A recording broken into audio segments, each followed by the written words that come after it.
घर जाता है तो घर में जाने के बाद पत्नी कहती है अरे गला में उखरी बांध लिया है।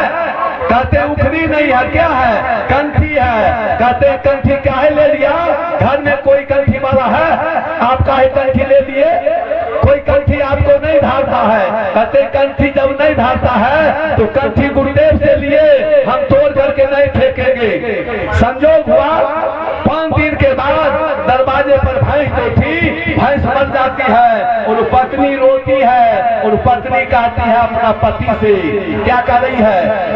अरे मुँह नसा अरे पहिले कहली और कंठी माला नहीं है धरवे मुँह अरे मुँह नसा पहिले कहली और कंठी माला नहीं है धरवे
अरे पत्नी कह रही है पति को मूसा, अरे तूने कंठी ले लिया, असगुन हो गई, भैंस मर गई, जल्दी कंठी तोड़ करके फेंको।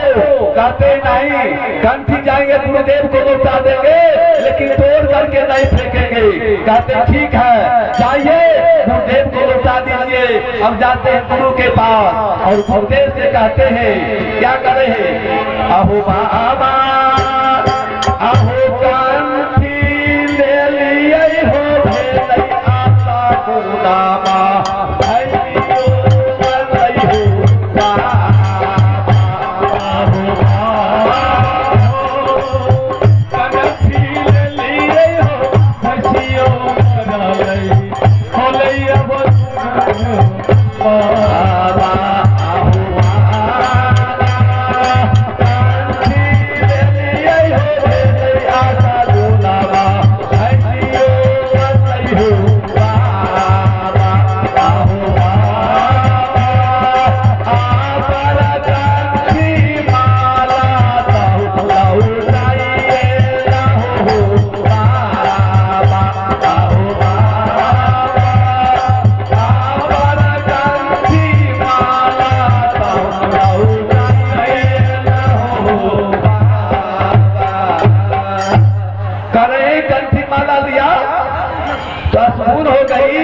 तुम्हारी भैंस मर गई, अब क्या करोगे? तो कंठी बाबा ले लीजिए अपना। कहते हैं ठीक है, या कौन कर दिया? कहते हमारी पत्नी बोल रही है। कहते पत्नी को बुला करके लाइए, हम कंठी माला ले लेंगे। तो फिर जाते हैं, पत्नी को बुला करके ले जाते हैं गुरुदेव के पास और गुरुदेव कहते हैं से क्या कर रहे हैं?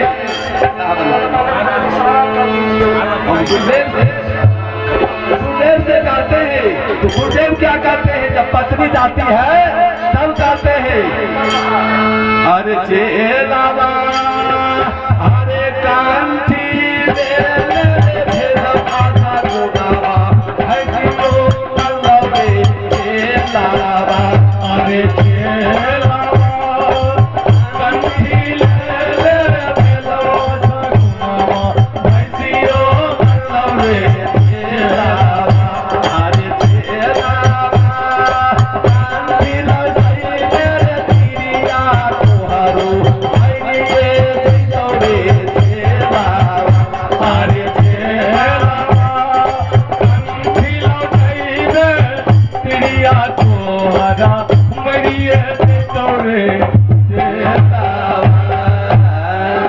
कह रहे हैं तूने कंठी लिया, असूल हो गई, भैंस मर गई, और कंठी लौटा दोगे तुम्हारी असूल ऐसा होगा तुम्हारी पत्नी मर जाएगी।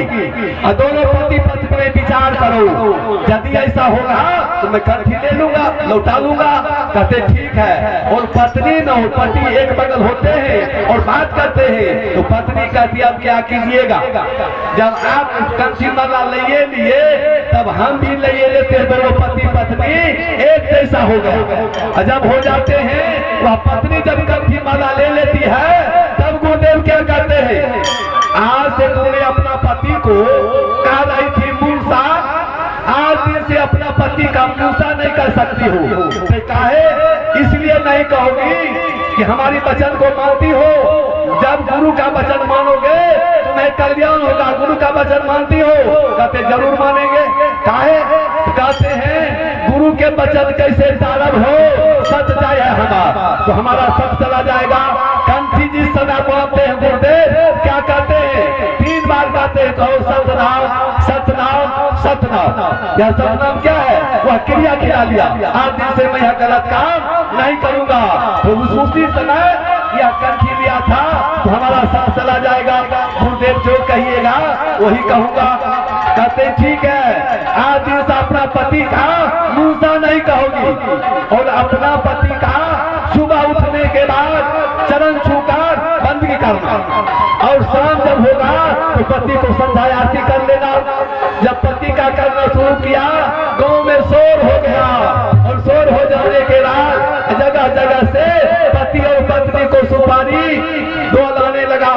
तो वह गुरुदेव उसको सुधार दिए, इसलिए साहब इशारा कर रहे हैं, बहुरी नहीं ऐसा नागा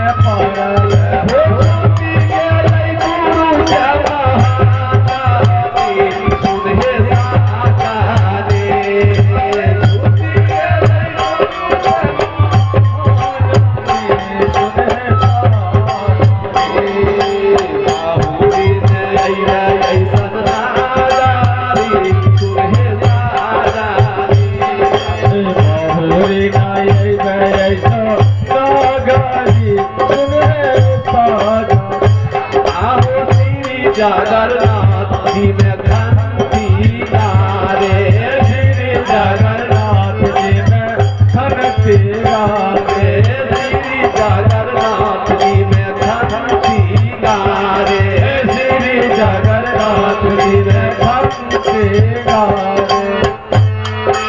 श्री जगन्नाथ जी में घंटी गारे।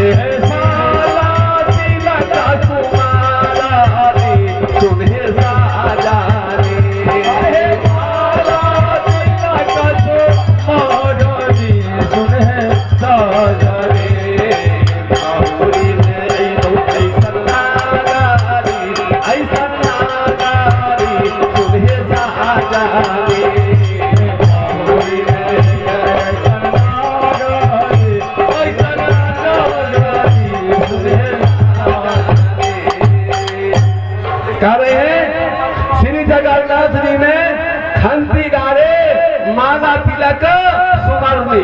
जगन्नाथपुरी जाकर के अभी भी देखने के लिए मिल रहा है।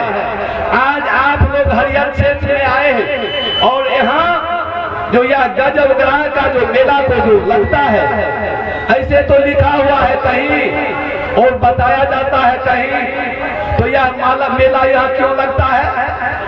यह आज हरियर क्षेत्र का जो मेला लगता है, जिस समय कुबेर राजा था, और कुबेर राजा था वह वैष्णव बना हुआ था, वह दुर्वासा ऋषि का शिष्य था।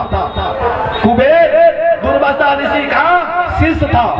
उसे इच्छा हुआ विशेष संत को नहीं मनाऊंगा, वक्ता लोग का नहीं मनाऊंगा, एक ही हमारे गुरुदेव ऐसा वक्ता है जो हमारा भंडारा को संभाल लेंगे।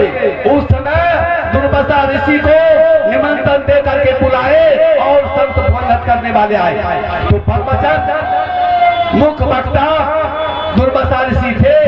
जब आए दुर्वासा ऋषि तो प्रवचन हुआ और भंडारा भी संपन्न हुआ। और राजा कुबेर का 2 मंत्री था, वह मंत्री को चाबी दिया और मंत्री से कहता है यह हमारे पास 3 बोरा, उस समय चांदी का रुपया चल रहा था, चांदी का विक्टोरिया रानी का चांदी का रूपा था, वह रूपा 3 बोरा था। कहते 3 बोरा हमारे गुरुदेव को चरण पर देकर बंदी कर लेना, 3 बोरा रुपया हमारे गुरुदेव को ला करके दो। वह मंत्री जो दोनों था तो एक बोरा रुपया पानी में फेंक दिया और 1 बोरा रुपया जंगल में फेंक दिया, झाड़ में। और वही झाड़ में जो फेंक दिया 1 बोरा रुपया दुर्वासा ऋषि को चरण में दे दिया, गुरुदेव को चरण पर रख दिया। अब वही रुपया जब बच गया तो वह रुपया क्या हुआ, जो धन को फेंक दिया था पानी में, उसको गला में जन्म हो गया, जिसको कि आप बोझ कहते हैं। और जो जंगल में फेंक दिया तो जंगल का राजा वह हाथी बन गया, वह हाथी जंगल का राजा हो गया और वह ग्रह जो है वह जल का राजा हो गया। दोनों अपना अपना जगह पर बलवान था। जब पानी में ज्यादा आगे चला गया, पानी उसे खींच लिया तो उसी समय किसको पुकार दिया, हम विचार करेंगे। उसी ढंग से श्री जगन्नाथ जी में खंती गाने माला तिलक समर्पित राजा इंद्रदमन को रात में कृष्ण भगवान सपना दिए और कहते हैं कृष्ण भगवान यहाँ मंदिर के किनारे पर, नदी समुद्र के किनारे पर मंदिर को बनाइए, उसमें मूर्ति रखना नहीं है। कहते ठीक है। इंद्रदमन अपना पत्नी से पूछता है कि कृष्ण भगवान कहते हैं मंदिर बनाने के लिए क्या बनाया जाए। पत्नी कहती है कृष्ण भगवान का सारा धन दिया हुआ है, वह मंदिर काहे बना दीजिएगा। 6 बार मंदिर को निर्माण किया, समुद्र काट करके गिरा दिया। 7वां बार कहता है अब छोड़ दिया। जब छोड़ देता है उधर से सदगुरु आते हैं और सदगुरु कहते हैं राजा इंद्रदमन क्या कर रहे हो, मंदिर को निर्माण करो, मंदिर अब नहीं गिरेगा, यह मंदिर रहेगा। कहते मंदिर रहेगा, किस भगवान जैसे से नहीं रुका और आप एक भिखारी आकर कहते मंदिर रहेगा, ऐसा नहीं होगा। जब उधर से करुणा में साहब जब चल दिए आगे बढ़ गए, उस समय कबीर साहब का नाम द्वापर में करुणा में था। करुणा में साहब जब आगे बढ़ गए, आगे जब बढ़ते करुणा में साहब तो फिर कबीर फिर कृष्ण भगवान कहते हैं राजा इंद्रदमन से, अरे वह साधारण व्यक्ति नहीं थे, सच पुरुष थे, मंदिर वहां रहेगा, तुम वहां मंदिर बनाओ। फिर राजा इंद्रदमन अपनी पत्नी को पूछने के लिए गया, पत्नी कहती है तो बताइए।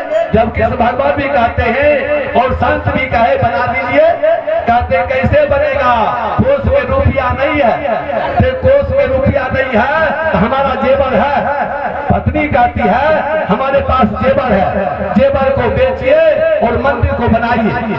पत्नी जेवर को बेच करके और मंदिर को निर्माण किया। मंदिर जब लिंटर तक पहुंचा, उधर से तार के समान समुद्र आया गिराने के लिए। साहब करुणा में साहब हाथ का इशारा किए, रुक जाओ।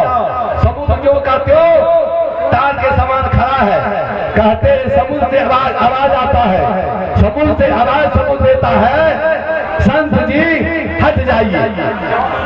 साहब कहते काहे, कहते मुझे प्रतिशोध का बदला है, मैं प्रतिशोध का बदला लूंगा, यह मंदिर गिरा दूंगा।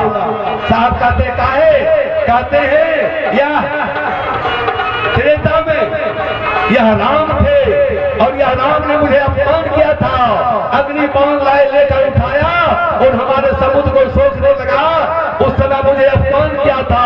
आज इसका मंदिर बन रहा है, मैं भी इसे अपमान करूंगा, बनने के लिए नहीं दूंगा। साहब कहते हैं यदि अपमान करना है, मंदिर को तोड़ना है तो मंदिर अब नहीं तोड़ पाओगे, चले जाओ द्वारिका, द्वारिका को डुबा दो, कहते द्वारका गया था, आपके जैसे संत थे, वहां से हम लौट करके चले आए। साहब कहते वहां हम थे, हम ही वहां थे, अब हम फ्री कर दिया, जाओ वहां खंती गाड़ दिए। अभी वह मंदिर निर्माण है और मंदिर में साहब गए। कबीर साहब जब जाते हैं कन्नौना साहब अंदर में मंदिर में, तो मंदिर में पंडा जो था, मंदिर का पंडा गर्दन पर हाथ दिया, ऐसे धकेल करके बाहर कर दिया। जब बाहर कर देता है तो साहब कहते हैं जाओ ए पंडा, तुमको कोर फूट जाएगा। वह पंडा को कोरी फूट गया।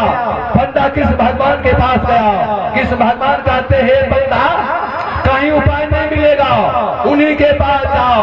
नया बस 2.5 मीटर कपड़ा खरीद देगा और आगे पिछा देगा, उस पर आसन देंगे, छलक पर गिर जाना। संत दयालु होते हैं तो ठीक है। जब वहां जाते हैं और पंडा आगे बढ़ा तो साहब आगे बढ़ गए, तो पंडा फूट फूट कर रोने लगा। जब पंडा रोता है तो कहते साहब अब क्या करोगे? साहब रुक जाते हैं। पंडा आसन लगा दिया, साहब विराजमान हो गए, छलक पर गिर जाता है, गिरता है। साहब कहते क्या करोगे? आज से मैं आपको माफ कर देता हूँ, अब फिर यह सबों का एक समान करेगा तब तो माफ करूंगा, नहीं तो फिर आपको गोली फूट जाएगा। क्या मंजूर है? कहते हैं साहब जी मंजूर है। उसी दिन से जगन्नाथपुरी में हरिया पर हरिया चढ़ाया जाता है। 7 को हरिया चढ़ता है, आंच लगता है नीचा हरिया में, और चावल पहले सिद्ध होता है ऊपर वाला। जब ऊपर वाला सिद्ध हुआ, चावल को भंडारा सभी जात को एक पत्थर में बैठाया जाता है। पत्ता पर जब चावल पड़ता है, भात में गिर जाता है, उसको क्या करते हैं? बटोर लेते हैं, बटोर करके धोते हैं, धोने के बाद उसे सुखाते हैं, सुखाने के बाद उसे भुजाते हैं, अब भुजाने के बाद पन्नी में पैक कर देते हैं, और वही उसी का नाम है महाप्रसाद अटका। वही प्रसाद है महाप्रसाद अटका, वही सभी को प्रसाद वहाँ जगन्नाथपुरी में मिलता है। और सबका बात लाने वाले सदगुरु साहब कबीर देव के बाद कोई बतावे या सबका बात लाने वाला यथार्थ अभी कोई भी नहीं आया है। एक कबीर साहब के बाद दूसरा कोई जन्म नहीं किया। कबीर साहब तो जन्म लिए ही नहीं, लेकिन यहाँ कोई भी मानव यथार्थ पर नहीं आया जिन्होंने समतावाद की बात किया। विचार करेंगे, सब ऊंच नीच का बात किए, छुआछूत का बात किए, लेकिन कबीर साहब कहीं छुआछूत की बात नहीं किया।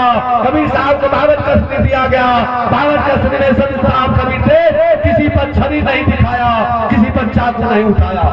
इसीलिए साहब इशारा करते हैं, बहुरे नैया ऐसन नागारी हो, ऐसन नागारी सुनहे साजाने, बाहुरी नैया ऐसन नागारी सुनहे साजाने, हो कहाही कबीर सुनो हे माना साजाने, कहाही कबीर सुनो हे माना साजाने, हो जाना माँ पिताला जाय छो मांगाने, सुनहे साजाने, जाना माँ पिताला जाय छो मांगाने, सुनहे साजाने। साहब कहते हैं, हे सज्जनों, जन्म को व्यर्थ में मत गवाओ, जन्म